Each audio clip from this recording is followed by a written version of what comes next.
ప్రభాకర్ రెడ్డి ఆధ్వర్యంలో అనంతసాగరంలో టీడీపీ ఖాళీ 10,000కు పైగా మెజారిటీపై కన్నేసిన ప్రభాకర్ రెడ్డి. అనంతసాగరం మండలం అప్పుడు ఇప్పుడు ఎప్పుడూ కూడా వైఎస్ఆర్ కాంగ్రెస్ పార్టీ అడ్డా అని నిరూపించిన ఊరిబిండి ప్రభాకర్ రెడ్డి. ఇప్పటికే ఉప్పలపాడులోని గతంలో జరిగిన మినీ సిద్ధం సభ తర్వాత పూర్తిగా మారిపోయిన సమీకరణాలు. స్వచ్ఛందంగా అన్ని పార్టీల నుండి తండోపతండాలుగా తరలివచ్చి వైసీపీలో చేరుతున్న వైనం. ఉప్పలపాడు సభ రోజే ఎస్ఎస్ న్యూస్ ముందే చెప్పిన వైనం. ఈ రోజు నుండి అనంతసాగరంలో టీడీపీ మొత్తం ఖాళీ అవుతుందని, దాదాపు అదే విధంగా ముఖ్య నాయకులు సడ్డా రవీంద్రారెడ్డి, రాపూరు సుందర్రామిరెడ్డితో పాటు ముఖ్యమైన నాయకులంతా వైఎస్ఆర్ కాంగ్రెస్ పార్టీలో చేరిక. మంచి మనిషి, ప్రతి ఒక్కరికి తన వంతు సహాయ సహకారాలు అందించే ప్రభాకర్ రెడ్డి వెంటే మేము అంటూ మండలం మొత్తం ముక్త కంఠంతో తెలుపుతోంది.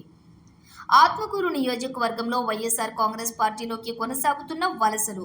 వైఎస్ఆర్ కాంగ్రెస్ పార్టీలో యువతకు ముఖ్యమంత్రి జగన్మోహన్ రెడ్డి అధిక ప్రాధాన్యత ఇస్తారని, పార్టీలో యువత అధికంగా చేరి పార్టీ బలోపేతానికి కృషి చేస్తున్నారని ఎమ్మెల్యే విక్రమ్ రెడ్డి అన్నారు. బ్రాహ్మణపల్లిలోని మేకపాటి నివాసంలో అనంతసాగరం మండలం మంచాలపల్లికి చెందిన 120 మంది యువకులు వైఎస్ఆర్ కాంగ్రెస్ పార్టీలో చేరారు. అనంతసాగరం మండలం సీనియర్ నాయకులు ఊరిబిండి ప్రభాకర్ రెడ్డి ఆధ్వర్యంలో ఎమ్మెల్యే మేకపాటి విక్రమ్ రెడ్డి సమక్షంలో పార్టీలో చేరారు. అలాగే ఏఎస్పేట మండలం గుడిపాడు గ్రామ పంచాయతీ నుంచి టీడీపీ, బీజేపీ పార్టీలకు చెందిన పలువురు నాయకులు వైఎస్ఆర్ కాంగ్రెస్ పార్టీలో చేరారు. ఈ సందర్భంగా ఎమ్మెల్యే విక్రమ్ రెడ్డి వారికి పార్టీ కండువాలు కప్పి సాదరంగా పార్టీలోకి ఆహ్వానించారు.